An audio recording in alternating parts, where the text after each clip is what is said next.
Honnêtement, avec toi, si j'avais pu emporter tout ça avec moi, je serais partie avec.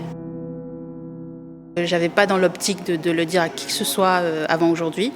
Et ce qui m'a fait vraiment avoir le déclic, c'est toutes ces affaires qui ont été mises au jour et tout. À chaque fois que je lisais un article, j'avais le sang qui montait j'avais le sang qui bouillonnait, j'avais une colère qui bouillonnait en moi et je me dis mais tu peux pas arrêter, tu peux pas ne rien dire, tu peux pas avec le statut que tu as aujourd'hui, la voix qui porte aussi fort, tu peux pas fermer ta bouche, tu peux pas te taire. Ça a été vraiment une libération hier quand j'ai appuyé sur le bouton publier et que tout est parti.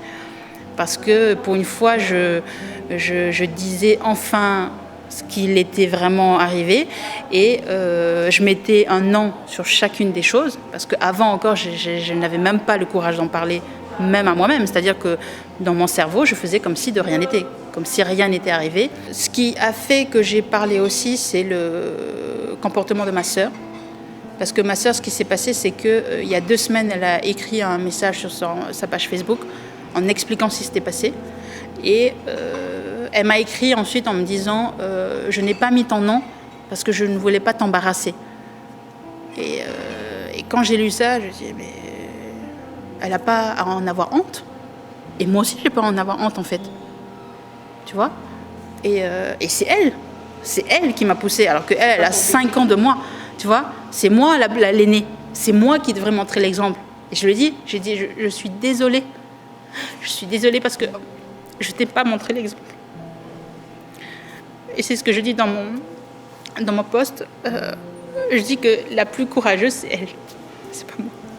J'ai reçu une centaine de messages en quelques heures de gens qui avaient envie d'être bénévoles, qui avaient envie de s'investir dans ce combat-là avec moi.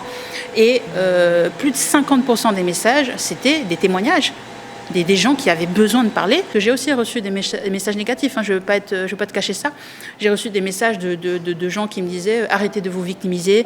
Si vous en êtes arrivé à cette situation-là, c'est qu'à un moment, vous avez cherché quelque chose. » Non. Si aujourd'hui, on a encore ce genre de discours, ce n'est pas normal. Ce n'est pas normal. Donc, heureusement, pour moi, c'est une infime partie de tous les messages que j'ai reçus. J'ai beaucoup de professionnels qui m'ont contacté hier, des psychothérapeutes, des éducateurs spécialisés, des enseignants, des gens qui travaillent dans d'autres associations. J'ai même des élus de communes qui m'ont écrit, de Raiatea, de Ho, de Moorea, qui m'ont dit « On a des problèmes ici, personne ne nous écoute, viens voir ce qui se passe réellement sur le terrain. » Et moi, je vais y aller. Je vais aller voir, je vais me rendre compte moi-même de la situation. Mon autre message, et ça va faire partie de la campagne que je veux lancer dans les médias, c'est d'appeler les personnes qui ne parlent pas.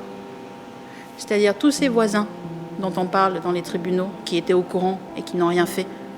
Toutes ces tantes, toutes ces marraines, tous ces grands-pères, tous ces gens qui sont dans la cellule familiale ou qui sont dans le quartier et qui ne disent rien, qui sont au courant de tout ce qui se passe. Il est temps aujourd'hui, d'ouvrir les yeux sur le monde qui nous entoure et de se dire si je peux sauver une petite fille, si je peux aider une famille à se reconstruire, il faut le faire.